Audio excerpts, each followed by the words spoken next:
Hitherto I have recorded in detail the events of my insignificant existence. To the first 10 years of my life I have given almost as many chapters. But this is not to be a regular autobiography. I am only bound to invoke memory where I know her responses will possess some degree of interest. Therefore I now pass a space of 8 years almost in silence. A few lines only are necessary to keep up the links of connection. When the typhus fever had fulfilled its mission of devastation at Lowood, it gradually disappeared from thence, but not till its virulence and the number of its victims had drawn public attention on the school. Inquiry was made into the origin of the scourge, and by degrees various facts came out which excited public indignation in a high degree. The unhealthy nature of the site, the quantity and quality of the children's food, the brackish, fetid water used in its preparation, the pupils' wretched clothing and accommodations, all these things were discovered, and the discovery produced a result mortifying to Mr. Brocklehurst, but beneficial to the institution. Several wealthy and benevolent individuals in the county subscribed largely for the erection of a more convenient building in a better situation. New regulations were made, improvements in diet and clothing introduced. The funds of the school were entrusted to the management of a committee. Mr. Brocklehurst, who from his wealth and family connections could not be overlooked, still retained the post of treasurer, but he was aided in the discharge of his duties by gentlemen of rather more enlarged and sympathizing minds. His office of inspector, too, was shared by those who knew how to combine reason with strictness, comfort with economy, compassion with uprightness. The school, thus improved, became in time a truly useful and noble institution. I remained an inmate of its walls after its regeneration for 8 years, 6 as pupil and 2 as teacher, and in both capacities I bear my testimony to its value and importance. During these 8 years my life was uniform, but not unhappy because it was not inactive. I had the means of an excellent education placed within my reach. A fondness for some of my studies and a desire to excel in all, together with a great delight in pleasing my teachers, especially such as I loved, urged me on. I availed myself fully of the advantages offered me. In time I rose to be the first girl of the first class. Then I was invested with the office of teacher, which I discharged with zeal for 2 years, but at the end of that time I altered. Miss Temple, through all changes, had thus far continued superintendent of the seminary.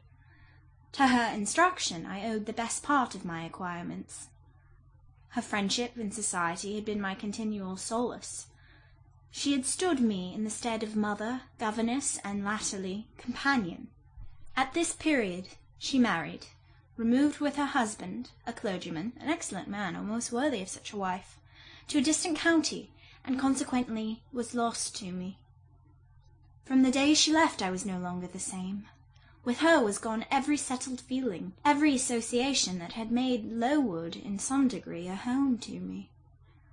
I had imbibed from her something of her nature and much of her habits. More harmonious thoughts, what seemed better regulated feelings, had become the inmates of my mind. I had given in allegiance to duty and order. I was quiet, I believed I was content. To the eyes of others, usually even to my own, I appeared a disciplined and subdued character. But destiny, in the shape of the Reverend Mr. Naismith, came between me and Miss Temple. I saw her, in her travelling dress, step into a post-chaise shortly after the marriage ceremony. I watched the chaise mount the hill and disappear beyond its brow, and then retired to my own room, and there spent in solitude the greatest part of the half-holiday granted in honour of the occasion. I walked about the chamber most of the time. I imagined myself only to be regretting my loss, and thinking how to repair it. But when my reflections were concluded, and I looked up and found that the afternoon was gone, and evening far advanced, another discovery dawned on me, namely, that in the interval I had undergone a transforming process, that my mind had put off all it had borrowed of Miss Temple, or rather that she had taken with her the serene atmosphere I had been breathing in her vicinity, and that now I was left in my natural element, and beginning to feel the stirring of old emotions. It did not seem as if a prop were withdrawn, but rather as if a motive were gone. It was not the power to be tranquil which had failed me, but the reason for tranquillity was no more. My world had for some years been in Lowood. My experience had been of its rules and systems. Now I remembered that the real world was wide, and that a varied field of hopes and fears, of sensations and excitements, awaited those who had courage to go forth into its expanse, to seek real knowledge of life amidst its perils. I went to my window, opened it, and looked out. There were the two wings of the building, there was the garden, there were the skirts of Lowood, there was the hilly horizon. My eye passed all other objects to rest on those most remote, the blue peaks. It was those I longed to surmount. All within their boundary of rock and heath seemed prison ground, exile limits. I traced the white road winding round the base of one mountain, and vanishing in a gorge between two. How I longed to follow it farther! I recalled the time when I had travelled that very road in a coach. I remembered descending that hill at twilight. An age seemed to have elapsed since the day which brought me first to Lowood, and I had never quitted it since. My vacations had all been spent at school. Mrs. Reed had never sent for me to Gateshead. Neither she nor any of her family had ever been to visit me. I had had no communication by letter or message with the outer world. School rules, school duties, school habits and notions, and voices and faces and phrases and costumes and preferences and antipathies, such was what I knew of existence. And now I felt that it was not enough. I tired of the routine of 8 years in one afternoon. I desired liberty. For liberty I gasped, for liberty I uttered a prayer. It seemed scattered on the wind, then faintly blowing. I abandoned it and framed a humbler supplication, for change, stimulus. That petition too seemed swept off into vague space. "Then," I cried, half desperate, "grant me at least a new servitude." Here a bell ringing the hour of supper called me downstairs. I was not free to resume the interrupted chain of my reflections till bedtime. Even then a teacher who occupied the same room with me kept me from the subject to which I longed to recur by a prolonged effusion of small talk. How I wished sleep would silence her! It seemed as if, could I but go back to the idea which had last entered my mind as I stood at the window, some inventive suggestion would rise for my relief.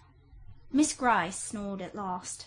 She was a heavy Welshwoman, and till now her habitual nasal strains had never been regarded by me in any other light than as a nuisance. To-night I hailed the first deep notes with satisfaction. I was debarrassed of interruption. My half-effaced thought instantly revived. "A new servitude. There is something in that," I soliloquized. Mentally, be it understood, I did not talk aloud. "I know there is, because it does not sound too sweet. It is not like such words as liberty, excitement, enjoyment. Delightful sounds, truly, but no more than sounds for me, and so hollow and fleeting that it is mere waste of time to listen to them. But servitude, that must be matter of fact. Any one may serve. I have served here 8 years. Now all I want is to serve elsewhere. Can I not get so much of my own will? Is not the thing feasible? Yes, the end is not so difficult, if I had only a brain active enough to ferret out the means of attaining it." I sat up in bed by way of arousing this said brain. It was a chilly night. I covered my shoulders with a shawl, and then I proceeded to think again with all my might. What do I want? A new place, in a new house, amongst new faces, under new circumstances. I want this because it is of no use wanting anything better. How do people do to get a new place? They apply to friends, I suppose. I have no friends. There are many others who have no friends, who must look about for themselves and be their own helpers, and what is their resource?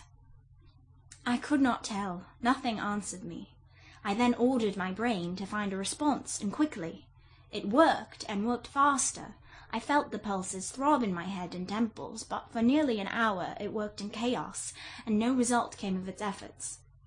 Feverish with vain labour, I got up and took a turn in the room, undrew the curtain, noted a star or two, shivered with cold, and again crept to bed. A kind fairy in my absence had surely dropped the required suggestion on my pillow, for as I lay down it came quietly and naturally to my mind. Those who want situations advertise. You must advertise in the Shire Herald. How? I know nothing about advertising. Replies rose smooth and prompt now. You must enclose the advertisement and the money to pay for it under a cover directed to the editor of the Herald. You must put it, the first opportunity you have, into the post at Lowton.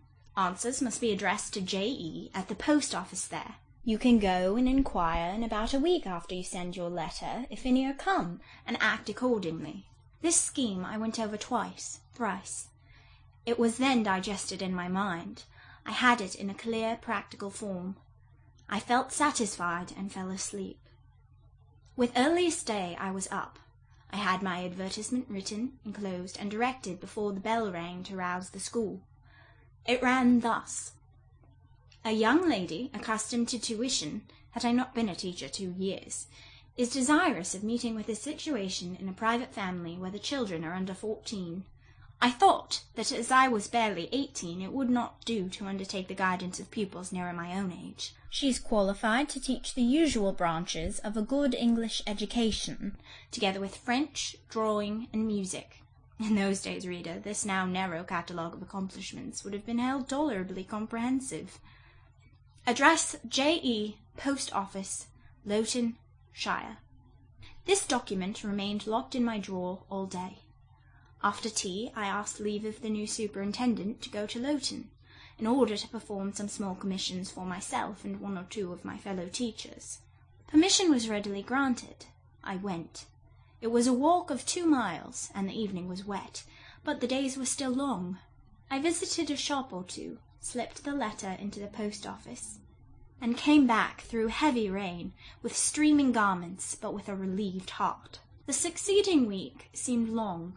It came to an end at last, however, like all sublunary things, and once more, towards the close of a pleasant autumn day, I found myself afoot on the road to Lowton. A picturesque track it was, by the way, lying along the side of the beck, and through the sweetest curves of the dale, but that day I thought more of the letters that might or might not be awaiting me at the little burg whither I was bound, than of the charms of lea and water. My ostensible errand on this occasion was to get measured for a pair of shoes, so I discharged that business first, and when it was done I stepped across the clean and quiet little street from the shoemaker's to the post office. It was kept by an old dame who wore horn spectacles on her nose and black mittens on her hands. "Are there any letters for J.E.?" I asked. She peered at me over her spectacles, and then she opened a drawer and fumbled among its contents for a long time, so long that my hopes began to falter. At last, having held a document before her glasses for nearly 5 minutes, she presented it across the counter, accompanying the act by another inquisitive and mistrustful glance. It was for J.E. "Is there only one?" I demanded. "There are no more," said she, and I put it in my pocket and turned my face homeward. I could not open it then. Rules obliged me to be back by 8, and it was already 7:30. Various duties awaited me on my arrival. I had to sit with the girls during their hour of study, and it was my turn to read prayers, to see them to bed. Afterwards I supped with the other teachers. Even when we finally retired for the night, the inevitable Miss Gryce was still my companion. We had only a short end of candle in our candlestick, and I dreaded lest she should talk till it was all burnt out. Fortunately, however, the heavy supper she had eaten produced a soporific effect. She was already snoring before I had finished undressing. There still remained an inch of candle. I now took out my letter. The seal was an initial F. I broke it. The contents were brief. If J.E., who advertised in the Shire Herald of last Thursday, possesses the acquirements mentioned, and if she is in a position to give satisfactory references as to character and competency, a situation can be offered her where there is but one pupil, a little girl under 10 years of age, and where the salary is £30 per annum. J.E. is requested to send references, name, address, and all particulars to the direction Mrs. Fairfax, Thornfield, near Millcote, Shire. I examined the document long. The writing was old-fashioned and rather uncertain, like that of an elderly lady. This circumstance was satisfactory. A private fear had haunted me, that in thus acting for myself and by my own guidance, I ran the risk of getting into some scrape, and above all things I wished the result of my endeavours to be respectable, proper, en règle. I now felt that an elderly lady was no bad ingredient in the business I had on hand. Mrs. Fairfax. I saw her in a black gown and widow's cap, frigid perhaps, but not uncivil, a model of elderly English respectability. Thornfield. That doubtless was the name of her house. A neat, orderly spot, I was sure, though I failed in my efforts to conceive a correct plan of the premises. Millcote, Shire. I brushed up my recollections of the map of England. Yes, I saw it, both the shire and the town. Shire was 70 miles nearer London than the remote county where I now resided. That was a recommendation to me. I longed to go where there was life and movement. Millcote was a large manufacturing town on the banks of the Eyre, a busy place enough, doubtless. So much the better. It would be a complete change, at least. Not that my fancy was much captivated by the idea of long chimneys and clouds of smoke, but, I argued, Thornfield will probably be a good way from the town. Here the socket of the candle dropped, and the wick went out. Next day new steps were to be taken. My plans could no longer be confined to my own breast. I must impart them in order to achieve their success.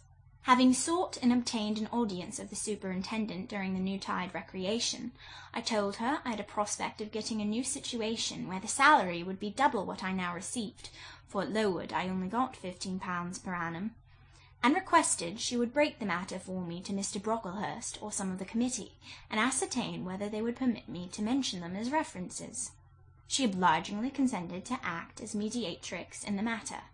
The next day she laid the affair before Mr. Brocklehurst, who said that Mrs. Reed must be written to, as she was my natural guardian. A note was accordingly addressed to that lady, who returned for answer that I might do as I pleased. She had long relinquished all interference in my affairs. This note went the round of the committee, and at last, after what appeared to me most tedious delay, formal leave was given me to better my condition if I could, and an assurance added that as I had always conducted myself well, both as teacher and pupil at Lowood, a testimonial of character and capacity, signed by the inspectors of that institution, should forthwith be furnished me. This testimonial I accordingly received in about a month, forwarded a copy of it to Mrs. Fairfax, and got that lady's reply, stating that she was satisfied, and fixing that day fortnight as the period for my assuming the post of governess in her house. I now busied myself in preparations. The fortnight passed rapidly. I had not a very large wardrobe, though it was adequate to my wants, and the last day sufficed to pack my trunk. The same I had brought with me 8 years ago from Gateshead. The box was corded, the card nailed on. In half an hour the carrier was to call for it, to take it to Lowton, whither I myself was to repair at an early hour the next morning to meet the coach. I had brushed my black stuff travelling dress, prepared my bonnet, gloves, and muff, sought in all my drawers to see that no article was left behind, and now, having nothing more to do, I sat down and tried to rest. I could not, though I had been on foot all day. I could not now repose an instant. I was too much excited. A phase of my life was closing tonight, a new one opening tomorrow. Impossible to slumber in the interval. I must watch feverishly while the change was being accomplished. Miss, said a servant, who met me in the lobby, where I was wandering like a troubled spirit. a person below wishes to see you. The carrier, no doubt, I thought, and ran downstairs without inquiry. I was passing the back parlour, or teacher's sitting-room, the door of which was half open, to go to the kitchen, when someone ran out. "It's her, I am sure. I could have told her anywhere," cried the individual, who stopped my progress and took my hand. I looked. I saw a woman, attired like a well-dressed servant, matronly yet still young, very good-looking, with black hair and eyes and lively complexion. Well, who is it? She asked, in a voice and with a smile I half recognized. You've not quite forgotten me, I think, Miss Jane? In another second I was embracing and kissing her rapturously. "Bessy, Bessy, Bessy!" That was all I said. Whereat she half laughed, half cried, and we both went into the parlour.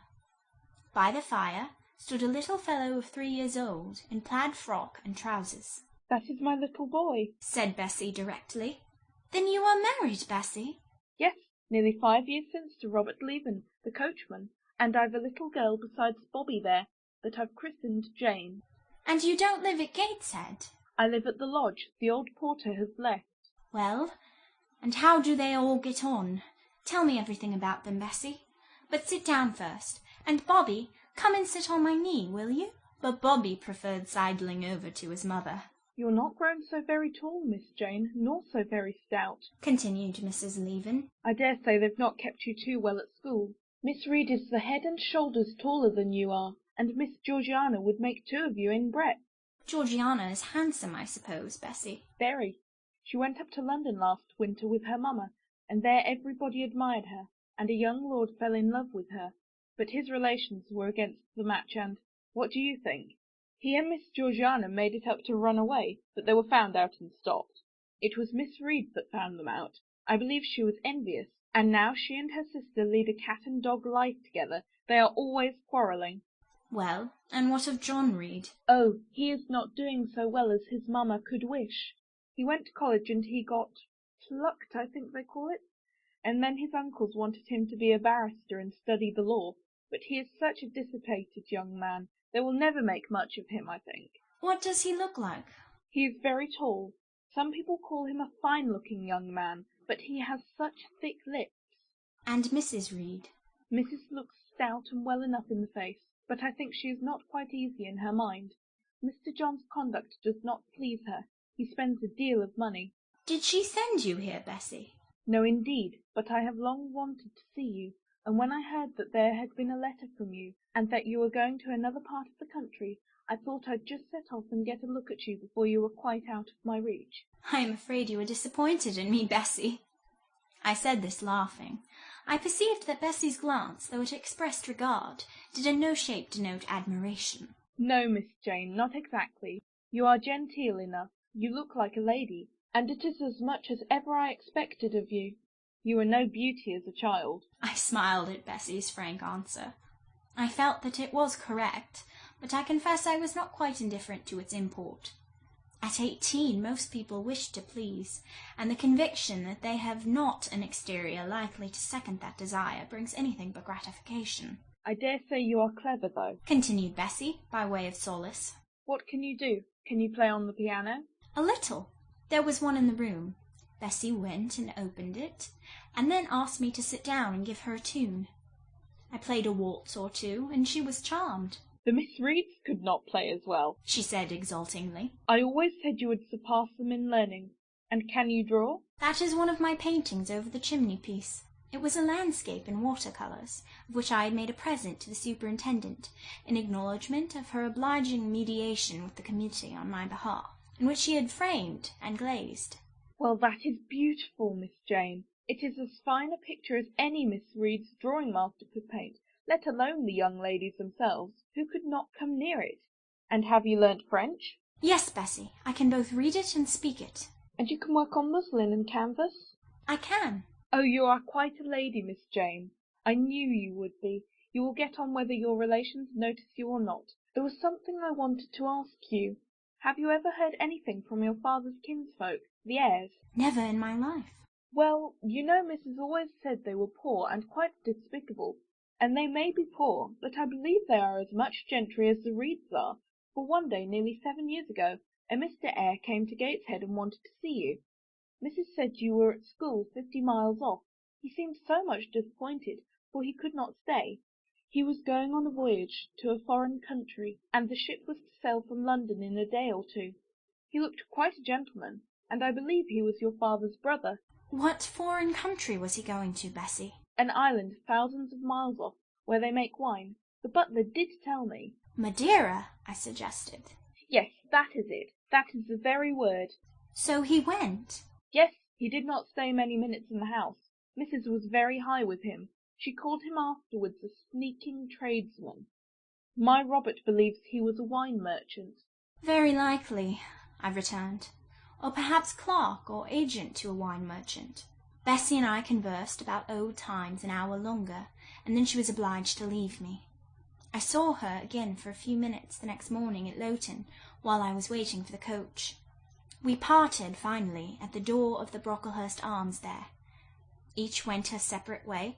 She set off for the brow of Lowood Fell to meet the conveyance which was to take her back to Gateshead. I mounted the vehicle which was to bear me to new duties and a new life in the unknown environs of Millcote.